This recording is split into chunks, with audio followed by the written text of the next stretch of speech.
श्रीगणेशाय नमः। अथ श्री व्यासकृतं पितृस्तोत्रम्। जाबालिरुवाच गुरून् वद महाभाग वेदव्यास जगद्गुरो गुरूणां तारतम्यं च कस्मात् किं फलमुच्यते। व्यास उवाच माता पिता गुरुः श्रेयान् ज्येष्ठभ्राता पितामहः श्वशुरो मातुलश्चैव तथा मातामहः स्मृतः। पितुर्ज्येष्ठः कनिष्ठश्च भ्राता ज्येष्ठा निजस्वसा पितुः स्वसा जनन्याश्च स्वसा गुरुजनः स्मृतः। पत्न्यः पितामहादीनां तथैव गुरुवः स्मृतः। एतेषु हि पिता श्रेयान् गुरुरेव महागुरुः। पिता धर्मः पिता स्वर्गः पिता हि परमं तपः। पितरे प्रीतिमापन्ने प्रियन्ते सर्वदेवतः। पिता यस्य क्वचित् दुष्टो न तस्य कश्चिद् गतिः। जपोदानं तपोहोमः स्नानं तीर्थक्रियाविधिः। वृथैव तस्य सर्वाणि कर्माण्यानि कानिचित् करोति सर्वदेवेशं पितरं चानुतप्ययः। अनुत्तापः पितुस्तीव्रं विषं दहति यं सुतं। जपादि विफलं तत्र दग्धचित् युक्तबीजवत्। पित्रर्थे पुण्यकर्माणि कुर्यात् सर्वाणि सत्सुतः। तेनाननुमतोऽप्येवं कुर्वन्नेवावसेदते। यत्नातु पितरं यस्तु कियत् पुण्यं च कारयेत् सतत्पुण्यफलं कोटि गुणमाप्नोत्यसंशयम्। शृणु वक्ष्ये पितुः स्तोत्रं विष्णवे ब्रह्मणोदितं। नाभे पद्मोद्भवो येन तुष्टाव पितरं सतम्।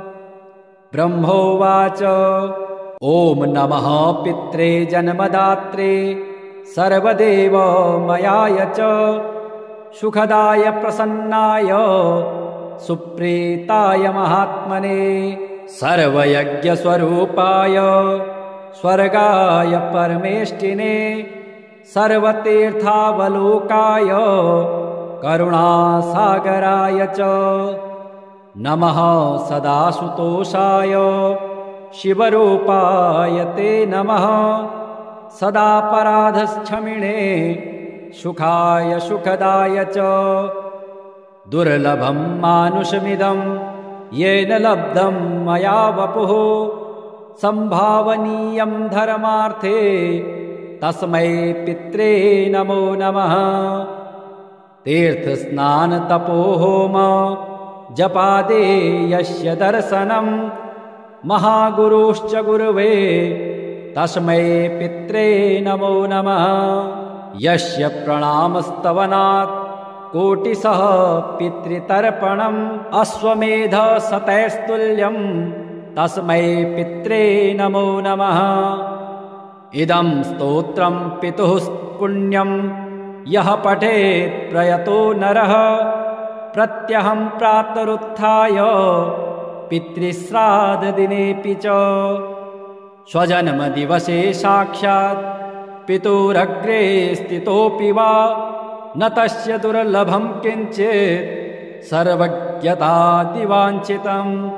नानापकर्म कृत्वापि यः स्तौति पितरं सुतः स ध्रुवं प्रविधायैव प्रायश्चित्तं सुखी भवेत्। पितुः प्रीतिकरो नित्यं सर्वकर्माण्यथार्हते। जाबालिरुवाच गुरून् वद महाभाग वेदव्यास जगद्गुरो गुरूणां तारतम्यं च कस्मात् किं फलमुच्यते। व्यास उवाच माता पिता गुरुः श्रेयान् ज्येष्ठभ्राता पितामहः श्वशुरो मातुलश्चैव तथा मातामहः स्मृतः।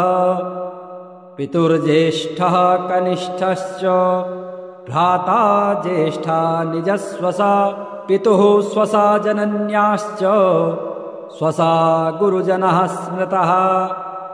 पत्न्यः पितामहादीनां तथैव गुरुवः स्मृतः। एतेषु हि पिता श्रेयान् गुरुरेव महागुरुः। पिता धर्मः पिता स्वर्गः पिता हि परमं तपः। पितरे प्रीतिमापन्ने प्रियन्ते सर्वदेवतः। पिता यस्य क्वचित् दुष्टो न तस्य कश्चिद्गतिः। जपोदानं तपोहोमः स्नानं तीर्थक्रियाविधिः। वृथैव तस्य सर्वाणि कर्माण्यानि कानिचित्। करोति सर्वदेवेशं पितरं चानुतप्ययः। अनुत्तापः पितुस्तीव्रं विषं दहति यं सुतं। जपादि विफलं तत्र दग्धचित्युक्तबीजवत्।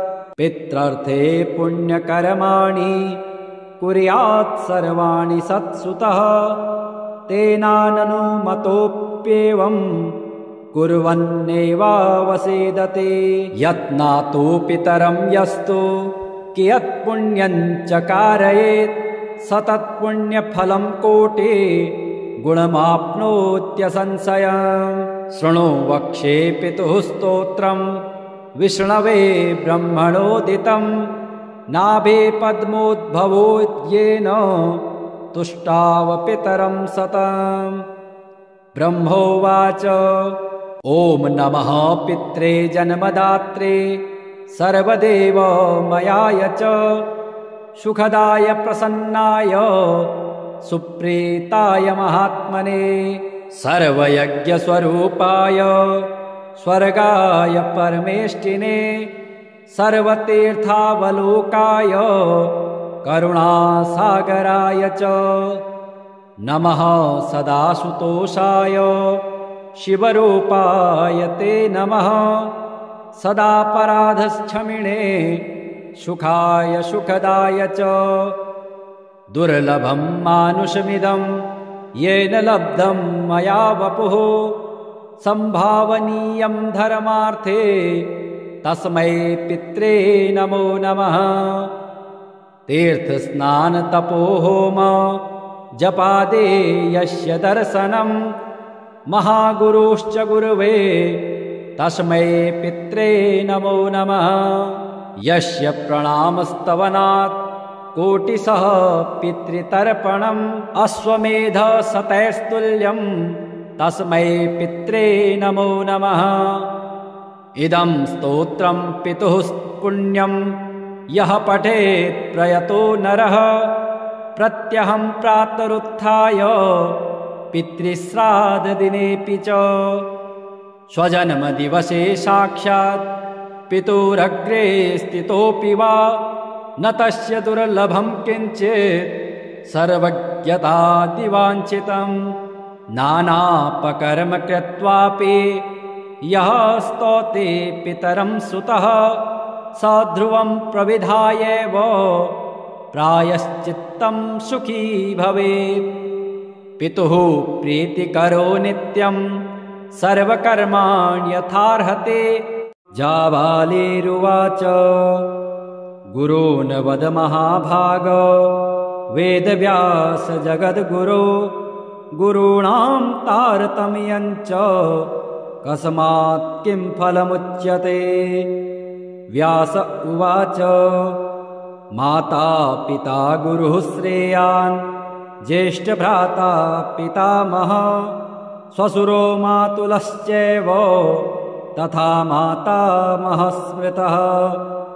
पितुर्ज्येष्ठः कनिष्ठश्च भ्राता ज्येष्ठा निजस्वसा पितुः स्वसा जनन्याश्च स्वसा गुरुजनः स्मृतः पत्न्यः पितामहादीनां तथैव गुरुवः स्मृतः एतेषु हि पिता श्रेयान् गुरुरेव महागुरुः पिता धर्मः पिता स्वर्गः पिता हि परमं तपः पितरे प्रीतिमापन्ने प्रियन्ते सर्वदेवतः पिता यस्य क्वचित् दुष्टो न तस्य कश्चिद् गतिः जपोदानं तपोहोमः स्नानं तीर्थक्रियाविधिः वृथैव तस्य सर्वाणि कर्माण्यानि कानिचित् करोति सर्वदेवेशं पितरं चानुतप्ययः अनुत्तापः पितुस्तीव्रं विषं दहति यं सुतं जपादे विफलं तत्र दग्धचित्युक्तबीजवत् पित्रर्थे पुण्यकर्माणि कुर्यात् सर्वाणि सत्सुतः तेनाननुमतोऽप्येवं कुर्वन्नेवावसेदते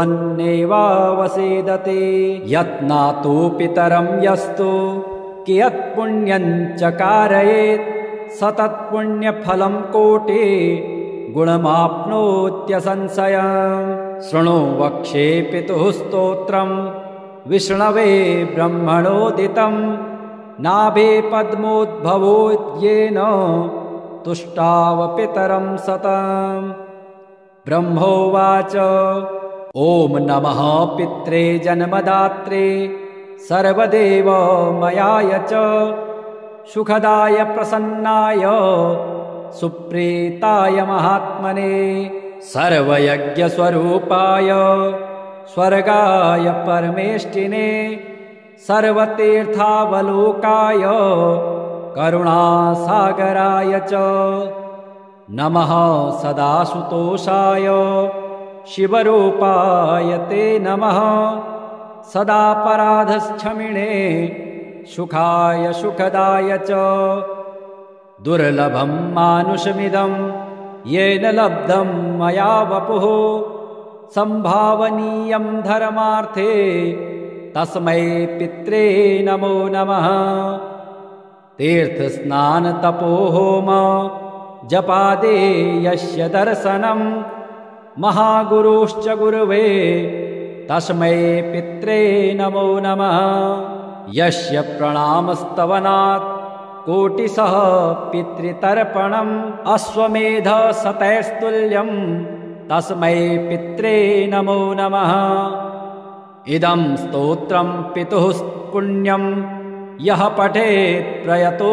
नरः प्रत्यहं प्रातरुत्थाय पितृश्राद्धदिनेऽपि च स्वजन्मदिवसे साक्षात् पितुरग्रे स्थितोऽपि वा न तस्य दुर्लभं किञ्चित् सर्वज्ञतादिवाञ्छितं नानापकर्म कृत्वापि यः स्तौति पितरं सुतः स ध्रुवं प्रविधायैव प्रायश्चित्तं सुखी भवेत् पितुः प्रीतिकरो नित्यं सर्वकर्माण्यथार्हते जाबालिरुवाच गुरून् वद महाभाग वेदव्यास जगद्गुरो गुरूणां तारतम्यं च कस्मात् किं फलमुच्यते व्यास उवाच माता पिता गुरुः श्रेयान् ज्येष्ठभ्राता पितामहः श्वशुरो मातुलश्चैव तथा मातामहः स्मृतः पितुर्ज्येष्ठः कनिष्ठश्च भ्राता ज्येष्ठा निजस्वसा पितुः स्वसा जनन्याश्च स्वसा गुरुजनः स्मृतः पत्न्यः पितामहादीनां तथैव गुरुवः स्मृतः एतेषु हि पिता श्रेयान् गुरुरेव महागुरुः पिता धर्मः पिता स्वर्गः पिता हि परमं तपः पितरे प्रीतिमापन्ने प्रियन्ते सर्वदेवतः पिता यस्य क्वचिद्दुष्टो न तस्य कश्चिद्गतिः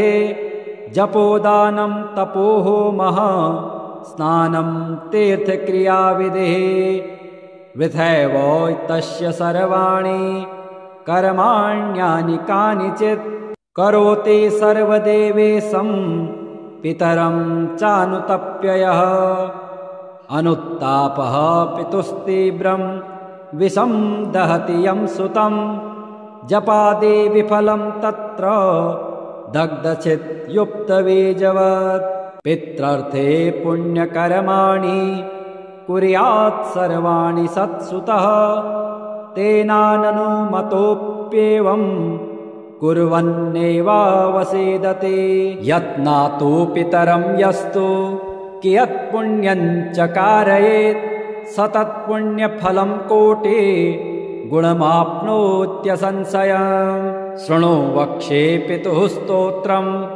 विष्णवे ब्रह्मणोदितं नाभे पद्मोद्भवोद्येन तुष्टाव पितरं सतम् ब्रह्मोवाच ॐ नमः पित्रे जन्मदात्रे सर्वदेवमयाय च सुखदाय प्रसन्नाय सुप्रीताय महात्मने सर्वयज्ञस्वरूपाय स्वर्गाय परमेष्टिने सर्वतीर्थावलोकाय करुणासागराय च नमः सदासुतोषाय शिवरूपाय ते नमः सदापराधक्षमिणे सुखाय सुखदाय च दुर्लभं मानुषमिदं येन लब्धं मया वपुः संभावनीयं धर्मार्थे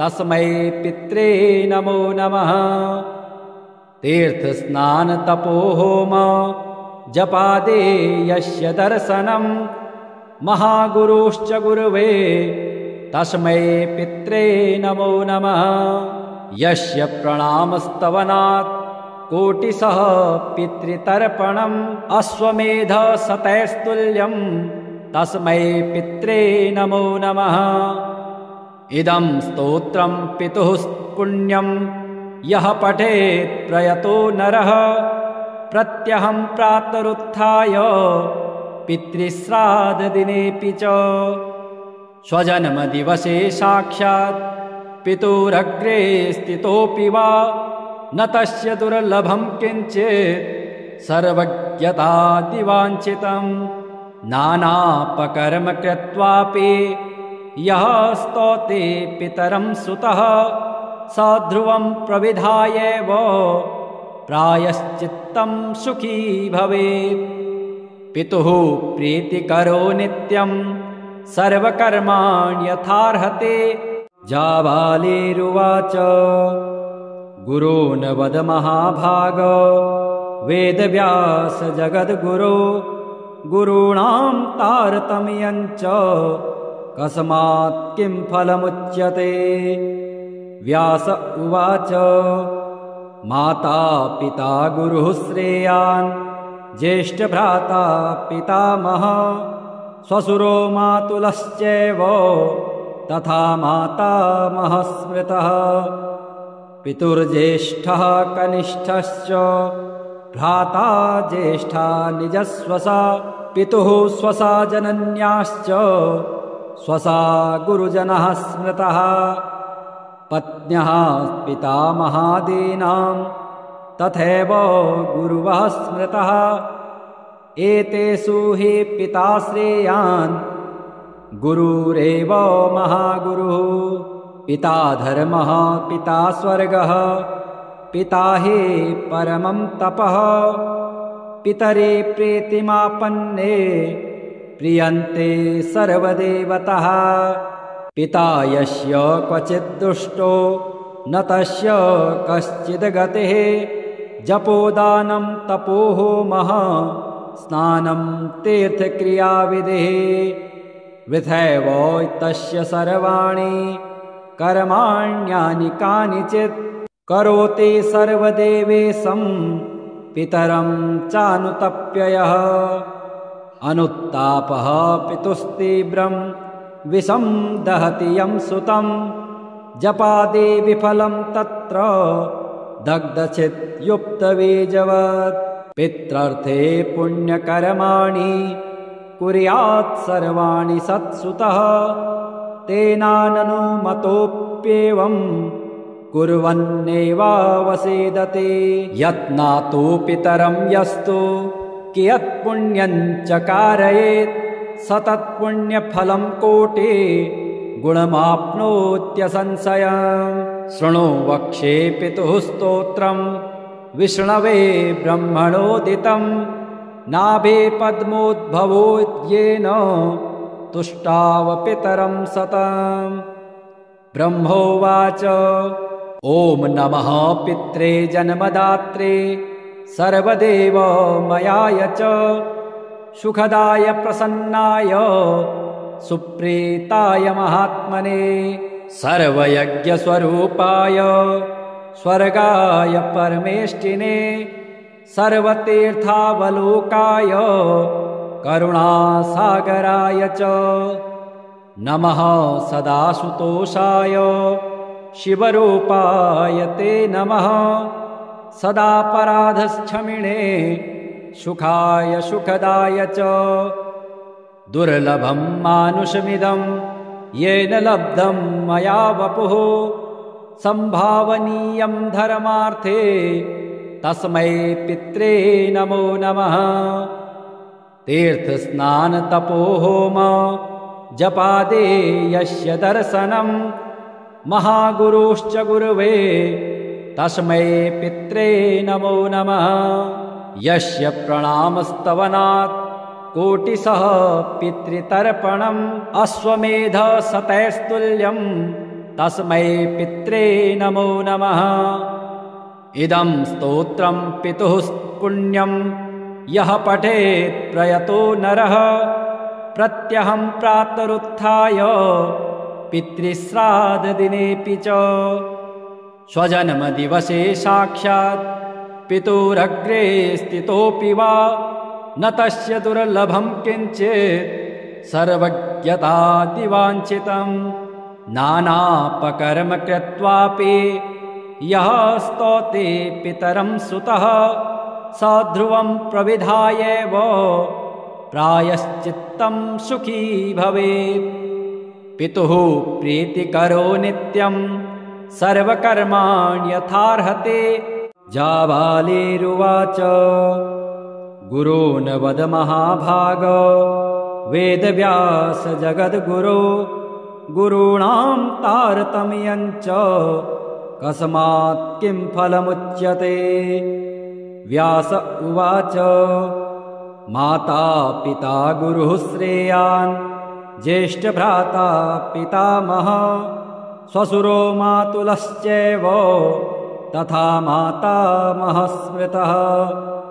पितुर्ज्येष्ठः कनिष्ठश्च भ्राता ज्येष्ठा निजस्वसा पितुः स्वसा जनन्याश्च स्वसा गुरुजनः स्मृतः पत्न्यः पितामहादीनां तथैव गुरुवः स्मृतः एतेषु हि पिता श्रेयान् गुरुरेव महागुरुः पिता धर्मः पिता स्वर्गः पिता हि परमं तपः पितरे प्रीतिमापन्ने प्रियन्ते सर्वदेवतः पिता यस्य क्वचित् दुष्टो न तस्य कश्चिद्गतिः जपोदानं तपोहोमः स्नानं तीर्थक्रियाविधिः विधैव तस्य सर्वाणि कर्माण्यानि कानिचित् करोति सर्वदेवेशं पितरं चानुतप्ययः अनुत्तापः पितुस्तीव्रं विषं दहति यं सुतं जपादे विफलं तत्र दग्धचित्युक्तबीजवत् पित्रार्थे पुण्यकर्माणि कुर्यात् सर्वाणि सत्सुतः तेनाननुमतोऽप्येवं कुर्वन्नेवावसेदते यत्नातो पितरं यस्तु कियत्पुण्यं च कारयेत् सतत्पुण्यफलं कोटि गुणमाप्नोत्यसंशयम् शृणु वक्ष्ये पितुः स्तोत्रं विष्णवे ब्रह्मणोदितं नाभे पद्मोद्भवोद्येन तुष्टाव पितरं सतम् ब्रह्मोवाच ॐ नमः पित्रे जन्मदात्रे सर्वदेवमयाय च सुखदाय प्रसन्नाय सुप्रीताय महात्मने सर्वयज्ञस्वरूपाय स्वर्गाय परमेष्टिने सर्वतीर्थावलोकाय करुणासागराय च नमः सदासुतोषाय शिवरूपाय ते नमः सदापराधक्षमिणे सुखाय सुखदाय च दुर्लभं मानुषमिदं येन लब्धं मया वपुः संभावनीयं धर्मार्थे तस्मै पित्रे नमो नमः तीर्थस्नानतपोहोम जपादे यस्य दर्शनं महागुरुश्च गुरुवे तस्मै पित्रे नमो नमः यस्य प्रणामस्तवनात् कोटिशः पितृतर्पणम् अश्वमेधशतैस्तुल्यं तस्मै पित्रे नमो नमः इदं स्तोत्रं पितुः पुण्यं यः पठेत् प्रयतो नरः प्रत्यहं प्रातरुत्थाय पितृश्राद्धदिनेऽपि च स्वजन्मदिवसे साक्षात् पितुरग्रे स्थितोऽपि वा न तस्य दुर्लभं किञ्चित् सर्वज्ञतादिवाञ्छितं नानापकर्म कृत्वापि यः स्तौते पितरं सुतः स ध्रुवं प्रविधायैव प्रायश्चित्तं सुखी भवेत् पितुः प्रीतिकरो नित्यं सर्वकर्माण्यथार्हते